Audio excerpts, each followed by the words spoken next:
जरा कल्पना कीजिए, शीत युद्ध का वो दौर जब अमेरिका और सोवियत संघ के बीच तनाव अपने चरम पर था और सीआईए के अंदर एक ऐसी योजना ने जन्म लिया जो जितनी शानदार थी उतनी ही अजीबोगरीब भी। इस पूरी कहानी का मुख्य किरदार था एक आम सी बिल्ली। जी हाँ, आपने बिल्कुल सही सुना। आज हम जासूसी के इतिहास की सबसे अजीबोगरीब कार्रवाइयों में से एक का पर्दाफाश करेंगे। आप जानेंगे कि कैसे गुप्तचर एजेंसियां प्यारे और मासूम पालतू जानवरों को साइबोर्ग सुपर एजेंट में बदलने की कोशिश कर रही थीं। और फिर क्या हुआ? 60 का दशक था। सीआईए और केजीबी के बीच खुफिया जानकारी हासिल करने की होड़ लगातार जारी थी। किसी भी कीमत पर दुश्मन की अगली चाल का पता लगाना जरूरी था। पारंपरिक जासूसी के तरीके, जैसे कि सुनने वाले उपकरण, बग्स, अक्सर असफल हो जाते थे। उन्हें आसानी से खोजा जा सकता था और एजेंटों के भी पकड़े जाने का खतरा था।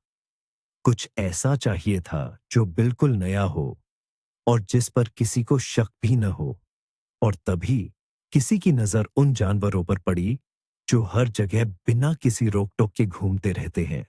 तो ऐसे में सेंट्रल इंटेलिजेंस एजेंसी सीआईए के सामने एक ऐसी चुनौती थी जो लगभग नामुमकिन लग रही थी। जरा सोचिए, 60 के दशक की शुरुआत का वॉशिंगटन। शीत युद्ध अपने चरम पर था। सोवियत राजनयिक या अधिकारी का हर एक शब्द उनकी गोपनीय योजनाओं को समझने की कुंजी हो सकता था। लेकिन उन्हें सुना कैसे जाए? जासूसी के पारंपरिक तरीके अब काम नहीं कर रहे थे। अपने किसी एजेंट को पार्क में पास की बेंच पर बिठाना बहुत जोखिम भरा था। उसे आसानी से पहचाना जा सकता था। बेंच के नीचे या कूड़ेदान में कोई बग, जासूसी माइक्रोफोन छिपाना, यह भी एक अच्छा तरीका नहीं था। सोवियत काउंटर इंटेलिजेंस बहुत बेहतरीन काम कर रही थी। वे नवीनतम डिटेक्टरों का इस्तेमाल करके अपने दूतावास के आसपास के इलाके की नियमित रूप से छानबीन करते थे। और तो और, सबसे खुलकर और महत्वपूर्ण बातचीत अक्सर खुली हवा में ही होती थी, जहां लोगों को खुद को ज्यादा सुरक्षित महसूस होता था। सीआईए को एक नए क्रांतिकारी तरीके की जरूरत थी, कुछ ऐसा जो लक्ष्य के बिल्कुल करीब पहुंच सके और साथ ही जरा भी संदेह पैदा न करे। और यहीं सीआईए मुख्यालय की दीवारों के भीतर एक ऐसा विचार जन्मा जो शुरू में किसी के बेतुके मजाक जैसा लग सकता था। क्या हो अगर एक जासूसी उपकरण को ले जाने के लिए किसी जीवित प्राणी का उपयोग किया जाए? कोई ऐसा जो पार्कों में आसानी से घूम सके, बेंचों के नीचे बैठ सके और लोगों के पैरों से रगड़ खा सके, पूरी तरह से किसी की नजर में आए बिना। कई तरह के विचारों पर मंथन हुआ। कबूतर, वे छोटे कैमरे ले जा सकते थे, लेकिन उन्हें सही जगह पर बैठाना लगभग असंभव था। कुत्ते, वे इंसानों से बहुत जुड़े होते हैं और अक्सर उन्हें अपने मालिक की जरूरत पड़ती है, जिससे तुरंत संदेह पैदा होता है। और तब उनकी नजर एक ऐसे उम्मीदवार पर पड़ी जो उन्हें आदर्श लगा। एक बिल्ली। वह आजाद होती है, वह उत्सुक होती है, वह बिना किसी की नजर में आए रह सकती है। और सबसे महत्वपूर्ण बात यह कि लोग एक आवारा बिल्ली पर बिल्कुल ध्यान नहीं देते जो अपने काम से चुपचाप चली जाती है। विचार यह था कि इस प्यारे और हानिरहित प्राणी को एक आदर्श मोबाइल जासूसी उपकरण में बदल दिया जाए। एक चलता फिरता माइक्रोफोन जो खुद लक्ष्य तक पहुंच जाएगा। बिल्ली ही क्यों? इसका जवाब बड़ा सीधा और तार्किक है। अगर आप दुनिया को किसी जासूस की नजर से देखें, बिल्लियों में कई खास और अनोखे गुण होते हैं। सबसे पहले, वे शहरी माहौल में हर जगह मौजूद होती हैं। पार्क में, आंगन में या यहां तक कि किसी दूतावास की दीवारों के पास भी बिल्ली को देखकर कोई हैरान नहीं होगा। दूसरा, वे भेस बदलने और चुपचाप घूमने में माहिर होती हैं। एक बिल्ली किसी भी इंसान की तुलना में लोगों के समूह के बहुत करीब जा सकती है और किसी का ध्यान भी नहीं जाएगा। और तीसरा, उनके पास अपना खुद का अप्रत्याशित व्यवहार कवच होता है। अगर कोई इंसान किसी महत्वपूर्ण जगह के पास बेवजह भटकता है तो यह संदिग्ध लगता है, लेकिन अगर कोई बिल्ली ऐसा करती है तो वह बस एक बिल्ली होती है। वह सो सकती है, तितली का शिकार कर सकती है या खुद को साफ कर सकती है, और यह सब बिल्कुल स्वाभाविक लगेगा। सीआईए के एक अति गोपनीय एजेंट के लिए यही स्वाभाविकता मुख्य आवरण बननी थी। इस तरह एक प्रोजेक्ट शुरू हुआ जिसे सीआईए के इतिहास में सबसे प्यारे और साथ ही सबसे भयावह कोड में से एक मिला, एकॉस्टिक किटी। ये आधिकारिक तौर पर 1960 के दशक की शुरुआत में विज्ञान और प्रौद्योगिकी निदेशालय के तत्वावधान में शुरू हुआ। इस प्रोजेक्ट का उद्देश्य किसी साइंस फिक्शन उपन्यास के एक अंश जैसा लगता था। किसी लक्ष्य के ठीक करीब से गुप्त ऑडियो जानकारी जुटाने के लिए एक जीवित साइबरनेटिक जीव बनाना। सीधे शब्दों में कहें तो वे एक बिल्ली को चलता फिरता बग बनाने वाले थे। यह योजना बेहद महत्वाकांक्षी थी। बात सिर्फ कॉलर में माइक्रोफोन लगाने की नहीं थी। नहीं, सब कुछ जानवर के अंदर छिपा होना था, ताकि बाहर से देखने पर बिल्ली अपने बाकी साथियों जैसी ही लगे। यह पशु चिकित्सा, माइक्रो इलेक्ट्रॉनिक्स और प्रशिक्षण के लिए एक साथ एक बड़ी चुनौती थी। बहुत कुछ दांव पर लगा था। निदेशालय की प्रतिष्ठा, भारी भरकम रकम और बेशक खुद उन प्यारे रोएंदार एजेंटों की जान। लक्ष्य बहुत महत्वाकांक्षी था। एक बिल्ली को पूरी तरह से नियंत्रित जासूसी उपकरण सीआईए की सेवा में एक असली बायोसाइबॉर्ग में बदलना। इसका मतलब था कि जानवर को सिर्फ अपने अंदर एक सुनने वाला यंत्र ढोना नहीं था। इंजीनियरों की योजना थी कि जासूस बिल्ली ऑपरेटर के आदेश पर तय लक्ष्य तक पहुंचे, जैसे कि बातचीत करते हुए राजनयिकों वाली बेंच के पास। फिर उसे पूरी बातचीत के दौरान वहीं रुके रहना था, ताकि माइक्रोफोन हर एक शब्द को साफ साफ रिकॉर्ड कर सके। और सबसे मुश्किल यह था कि मिशन पूरा होने के बाद उसे खुद एजेंटों के पास वापस लौटना था। यानी बिल्ली से ऐसे व्यवहार की उम्मीद की जा रही थी जो उसके स्वभाव में बिल्कुल नहीं था। आदेशों का बिना किसी सवाल के पालन करना, अपनी स्वाभाविक प्रवृत्तियों को नजरअंदाज करना और तनावपूर्ण शहरी माहौल में काम करना। यह अब सिर्फ ट्रेनिंग नहीं, बल्कि जानवर के मूल स्वभाव को ही हैक करके फिर से प्रोग्राम करने की कोशिश थी। इस अविश्वसनीय लक्ष्य को प्राप्त करने के लिए जानवर के भीतर एक पूरा जासूसी उपकरण सेट सर्जरी से प्रत्यारोपित करना आवश्यक था। सबसे पहले एक सूक्ष्म माइक्रोफोन जो पर्याप्त दूरी से इंसानी आवाजों को स्पष्ट रूप से पकड़ सके। दूसरा, एक रेडियो ट्रांसमीटर, ताकि रिकॉर्ड की गई ध्वनि को पास ही मौजूद एजेंटों तक प्रसारित किया जा सके, जो अक्सर किसी वैन जैसी जगह में होते और उनके रिसीवर इसे प्राप्त करते। तीसरा, एक कॉम्पैक्ट बिजली स्रोत यानी एक बैटरी, जो पूरे मिशन के दौरान इस पूरी प्रणाली को ऊर्जा दे सके। और अंत में स्थिर और निर्बाध सिग्नल भेजने के लिए एक एंटीना भी जरूरी था। अपने समय में इनमें से हर एक घटक माइक्रो इलेक्ट्रॉनिक्स का एक चमत्कार था, लेकिन इन सभी घटकों को एक साथ इकट्ठा करना तो एक बात थी। असली चुनौती यह थी कि इन सबको एक जीवित, सक्रिय प्राणी में प्रत्यारोपित किया जाए, उसे किसी भी तरह का नुकसान पहुंचाए बिना और उसके स्वाभाविक व्यवहार को बाधित किए बिना। यह अपने आप में एक बेहद जटिल और चुनौती भरा कार्य था, जिसकी जिम्मेदारी सर्वश्रेष्ठ पशु चिकित्सकों और अनुभवी सर्जनों की एक टीम ने उठाई। परियोजना का सबसे कठिन और सच कहूं तो सबसे विचलित करने वाला चरण, सर्जरी, अब शुरू हो गया था। विशेष रूप से आमंत्रित पशु चिकित्सकों को लगभग 1 घंटे की एक जटिल शस्त्रक्रिया करनी पड़ी। यह बहुत ही नाजुक और सटीक काम था। उन्हें इलेक्ट्रॉनिक घटकों को इस तरह से स्थापित करना था कि वे बिल्ली की हरकत में बाधा न डाले और उसे कोई दर्द या बेचैनी महसूस न हो। कोई भी असामान्य व्यवहार, जैसे कि यदि बिल्ली प्रत्यारोपण की जगह को लगातार खुजलाने लगती, तो पूरे मिशन को विफल कर सकता था। यह सर्जरी न केवल जटिल थी, बल्कि नैतिक रूप से भी काफी विवादास्पद थी। दरअसल वैज्ञानिक एक जीवित प्राणी को इलेक्ट्रॉनिक्स के लिए एक पात्र में बदल रहे थे, उसके शरीर में घोर हस्तक्षेप कर रहे थे। यह जासूसी की दुनिया का एक वास्तविक फ्रैंकस्टीन था, जहां एक मासूम और बेखबर रोमिल पालतू जानवर को राक्षस के रूप में इस्तेमाल किया जा रहा था। इंजीनियरों ने हर एक पुर्जे की जगह को अविश्वसनीय सटीकता से निर्धारित किया था। जानकारी इकट्ठा करने के मुख्य उपकरण, माइक्रोफोन को बिल्ली के कान की नली में स्थापित किया गया। यह तार्किक था, क्योंकि जानवरों के कान स्वाभाविक रूप से ध्वनि को पकड़ते हैं और इस तरह की व्यवस्था से रिकॉर्डिंग की अधिकतम स्पष्टता प्राप्त की जा सकती थी।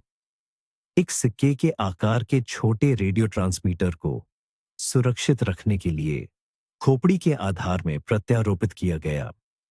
ये जासूसी प्रणाली का मुख्य केंद्र था, जो अमूल्य डेटा को प्रसारित करने के लिए जिम्मेदार था। ऑपरेशन के हर कदम पर अत्यधिक कौशल की आवश्यकता थी, क्योंकि जरा सी भी गलती न केवल महंगे उपकरणों को नष्ट कर सकती थी, बल्कि जानवर की जान भी ले सकती थी। और दुर्भाग्यवश प्रयोगों में शामिल सभी बिल्लियां इन जटिल प्रक्रियाओं से बच नहीं पाईं। एंटीना इंजीनियरों के लिए एक बड़ी चुनौती बन गया था। उसे सिग्नल भेजने के लिए पर्याप्त लंबा होना था, लेकिन साथ ही वह पूरी तरह से अदृश्य भी रहनी चाहिए थी। बिल्ली के शरीर के अंदर किसी धातु की रॉड को छिपाना नामुमकिन था। आखिरकार एक ऐसा समाधान ढूंढा गया जो जितना जीनियस था उतना ही सीधा साधा भी। एक बेहद पतला एंटेना तार जानवर की खाल में बड़ी सावधानी से बुना गया। इसे खोपड़ी के आधार, जहां ट्रांसमीटर लगा था, से लेकर पूरी रीढ़ की हड्डी के साथ साथ पूंछ के एकदम सिरे तक फैलाया गया। एक सरसरी नजर में तो क्या, ध्यान से जांचने पर भी इस तार को देख पाना लगभग असंभव था। यह बिल्ली के घने रोएदार बालों में पूरी तरह से गुम हो जाता था। इस तरह बिल्ली की पूरी पूंछ, जिसे जानवर इतनी खूबसूरती से हिलाता है, एक शक्तिशाली सिग्नल भेजने वाले स्टेशन में बदल गई थी। यह एक बेहद सुंदर तकनीकी समाधान था, जिसने हालांकि कई और कहीं ज्यादा गंभीर समस्याओं को हल नहीं किया। लेकिन असली तकनीकी चुनौती बिजली के स्रोत यानी बैटरी को लेकर सामने आई। 60 के दशक में बैटरी बहुत भारी भरकम और कम क्षमता वाली हुआ करती थी। ऐसी बैटरी ढूंढना जो प्रत्यारोपण के लिए काफी छोटी हो और ट्रांसमीटर को लंबे समय तक चला सके, एक असंभव चुनौती साबित हुआ। इंजीनियरों को समझौता करना पड़ा। उन्होंने जो सबसे छोटा बिजली का स्रोत ढूंढ पाए उसे इस्तेमाल किया, लेकिन उसकी क्षमता बहुत कम थी और वह बहुत थोड़े समय के लिए ही चल पाता था। इसकी वजह से पूरे ऑपरेशन पर कड़ी सीमाएं लग गईं। जासूस बिल्ली न तो घंटों तक अपने लक्ष्य का पीछा कर सकती थी और न ही सही मौके का लंबे समय तक इंतजार कर सकती थी। एजेंट को भेजने से लेकर डेटा हासिल करने तक पूरे मिशन को सचमुच कुछ ही मिनटों में पूरा करना था। ये पहले से ही जोखिम भरी इस योजना को एक ऐसी अंधी दौड़ में बदल देता था, जहां सब कुछ संयोग और किस्मत पर निर्भर था। इसे बिल्ली के पेट की त्वचा के नीचे ऐसी जगह पर लगाया गया था जहां यह कम से कम दिखाई दे और बिल्ली के चलने फिरने में कोई रुकावट न डाले। लेकिन यह तरीका भी पूरी तरह से सही नहीं था। सीमित बैटरी लाइफ का मतलब था कि ऑपरेटर्स के पास गलती करने की कोई गुंजाइश नहीं थी। अगर बिल्ली का ध्यान भटक जाता, वह डर जाती या बस गलत दिशा में चली जाती, तो कीमती मिनट और बैटरी का चार्ज बर्बाद हो जाता। दोबारा कोशिश करने का मौका लगभग न के बराबर था। दरअसल ये पूरी जटिल और महंगी तकनीकी संरचना, जिसमें माइक्रोफोन, ट्रांसमीटर और एंटीना शामिल थे, एक छोटी सी कमजोर बैटरी पर निर्भर थी। इसी वजह से यह पूरा सिस्टम बेहद अविश्वसनीय और असुरक्षित बन गया था। प्रोजेक्ट अकॉस्टिक किटी की यही सबसे बड़ी कमजोरी यानी अकीलीज हील थी। लेकिन जरूरी उपकरण लगाना तो बस आधा काम था, बल्कि इससे भी कम। अब सीआईए के एजेंट्स के सामने सबसे अप्रत्याशित चुनौती थी, एक बिल्ली को जासूसी करना सिखाना। उन्हें एक ऐसे जानवर को, जो अपनी आजादी और जिद्दी स्वभाव के लिए जाना जाता है, आदेशों का ठीक से पालन करना सिखाना था। यह ऐसा क्षेत्र था जहां उनसे पहले किसी भी प्रशिक्षक का पैर नहीं पड़ा था। एक बात है बिल्ली को टॉयलेट ट्रेन करना या उसे फर्नीचर खरोचने से रोकना, और बिल्कुल अलग बात है उसे एक अनुशासित खुफिया एजेंट में बदलना। इंजीनियरों और पशु चिकित्सकों ने अपना काम कर दिया था। अब सब कुछ मनोवैज्ञानिकों और पशु व्यवहार विशेषज्ञों पर निर्भर था। और बस यहीं पर अकॉस्टिक किटी परियोजना को अपनी सबसे बड़ी और दुर्गम बाधा का सामना करना पड़ा, खुद बिल्ली के स्वभाव का। और यहीं से असली गंभीर और लगभग लाइलाज समस्याएं सामने आईं। क्योंकि जैसा कि सभी जानते हैं, बिल्लियां अपनी धुन में रहने वाले जीव हैं। कुत्तों के विपरीत उनमें इंसान की सेवा करने की कोई जन्मजात प्रवृत्ति नहीं होती। उनकी प्रेरणा सहज वृत्तियों, जिज्ञासा और क्षण भर की इच्छाओं से तय होती है। सीआईए के प्रशिक्षकों ने जितनी भी जात विधियां थीं, उन सभी का इस्तेमाल किया। उन्होंने ध्वनि संकेतों, प्रकाश निर्देशों और निश्चित रूप से स्वादिष्ट भोजन का उपयोग करके बिल्ली में खास प्रतिक्रियाएं विकसित करने की कोशिश की, लेकिन उनकी सारी कोशिशें बेकार साबित हुईं। एजेंट बिल्ली प्रयोगशाला की नियंत्रित और बंद परिस्थितियों में तो किसी भी कमांड को बखूबी अंजाम दे सकती थी, लेकिन उसे बाहर की दुनिया में लाते ही उसके आसपास का पूरा माहौल उसके लिए किसी भी आदेश से कहीं ज्यादा मजेदार हो उठता था। पत्तियों की सरसराहट, उड़ता हुआ पक्षी या पास की किसी खाने की जगह से आती महक उसे गुप्त मिशन को पूरा करने से पल भर में भटका देती थी। प्रशिक्षक बिल्ली को सिखाने की कोशिश कर रहे थे कि वह कुछ खास लोगों के पास जाए और उनके बगल में ऐसे बैठे जैसे यह सब इत्तेफाक से हो रहा हो। वे घंटों तक वही अभ्यास दोहराते रहते थे। कभी कभी ऐसा लगता था कि कुछ प्रगति हो रही है। बिल्ली सचमुच उन पुतलों के पास जाती थी जो लक्ष्यों को दर्शाते थे, लेकिन फिर कुछ गड़बड़ हो जाती थी। अचानक प्रशिक्षण के बीच में ही वह बिल्ली बस लेट जाती और अपनी पंजा चाटने लगती, सभी आदेशों को पूरी तरह से अनदेखा करते हुए। या इससे भी बुरा, वह किसी तेज आवाज से डर जाती और किसी अनजान दिशा में भाग जाती। सीआईए के विशेषज्ञों ने निराशा के साथ अपनी रिपोर्टों में कहा कि बिल्ली में वफादारी की पूरी कमी है और वह किसी काम पर लंबे समय तक ध्यान केंद्रित नहीं कर सकती।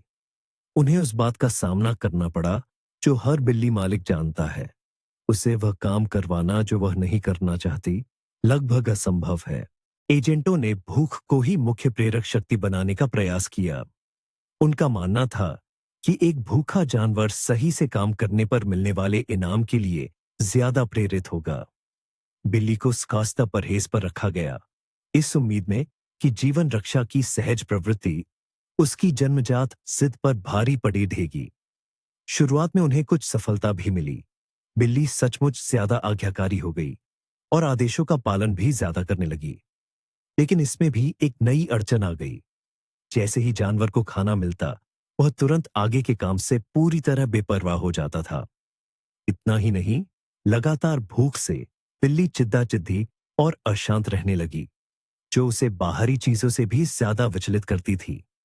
वह निर्देशों का पालन करने के बजाय खुद ही खाने की तलाश में भटकने लगती थी।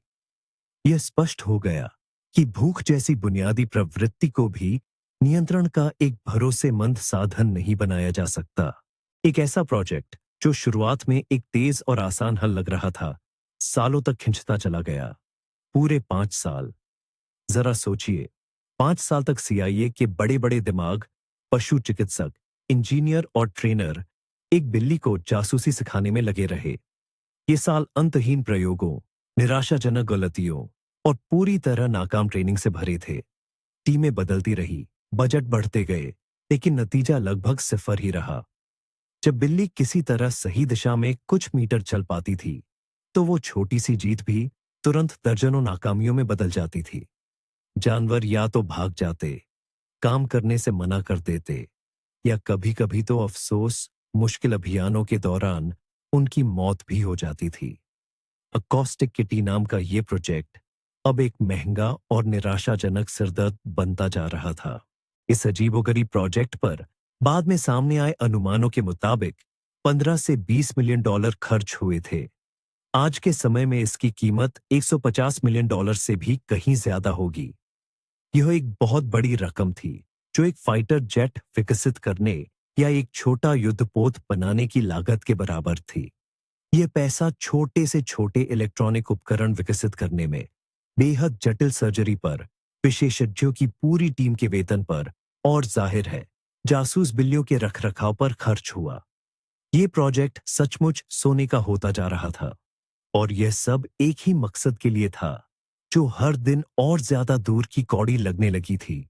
पार्क में एक बेंच पर बैठे सिर्फ 2 लोगों की बातचीत को चुपके से सुनना। टीम पर दबाव बढ़ता जा रहा था। उन्हें या तो कुछ ठोस नतीजे दिखाने थे या फिर इस प्रोजेक्ट की पूरी विफलता मान लेनी पड़ती। आखिरकार 5 साल की तमाम मुसीबतों, लगातार असफलताओं और भारी भरकम खर्चों के बाद परियोजना टीम ने फैसला किया कि अब और इंतजार नहीं किया जा सकता। उन्होंने अपनी सभी बिल्लियों में से सबसे काबिल और सबसे बेहतरीन तरीके से प्रशिक्षित बिल्ली को चुना।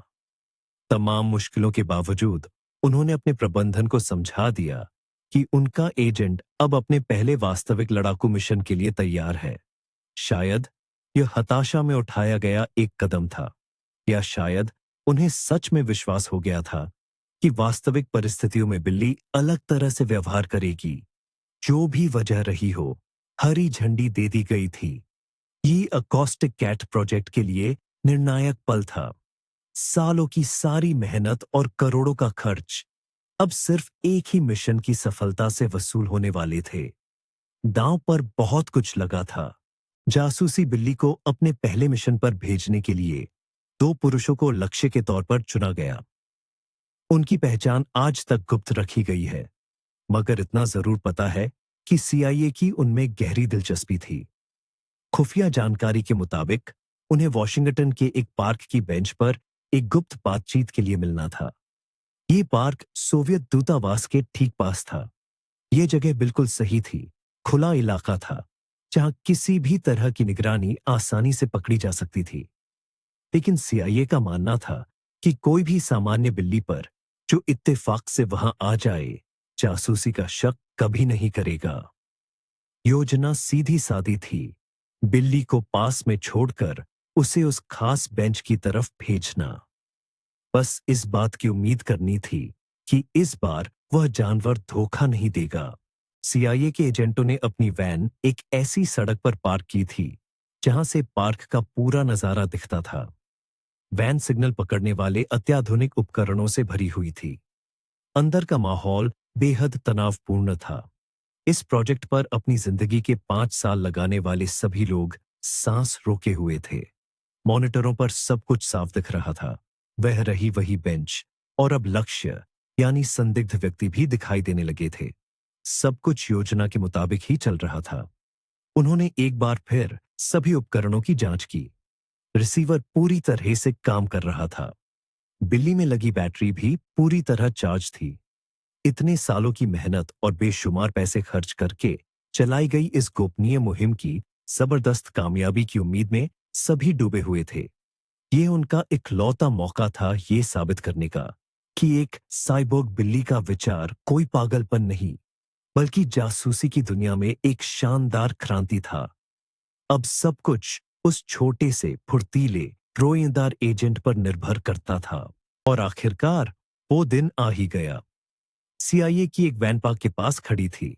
अंदर एजेंटों का एक दल था जिन्होंने अपने इस प्यारे से जासूस को तैयार करने में 5 साल और लाखों डॉलर खर्च किए थे। उनका निशाना पार्क की बेंच पर बैठे 2 आदमी थे।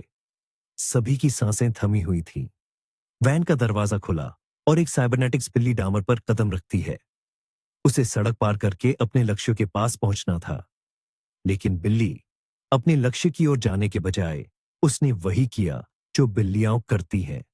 वे घबरा गई, अपरिचित माहौल से डर गई और सीधे सड़क पर भाग निकली। उसी पल एक गुजरती हुई टैक्सी ने उसे कुचल दिया। मिशन शुरू होने से पहले ही फेल हो गया।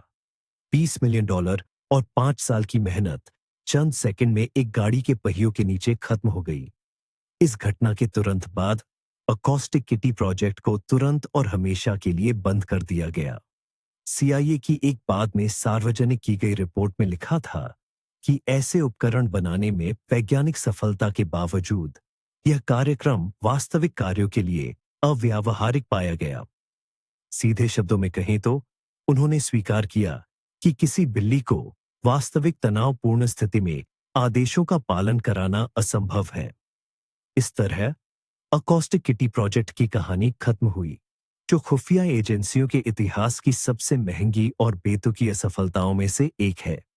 ये इस बात का एक स्पष्ट उदाहरण है कि कैसे तकनीकी लाभ की दौड़ में हम एक बिल्ली के साधारण स्वभाव को भूल सकते हैं। ये वीडियो आखिर तक देखने के लिए आपका धन्यवाद।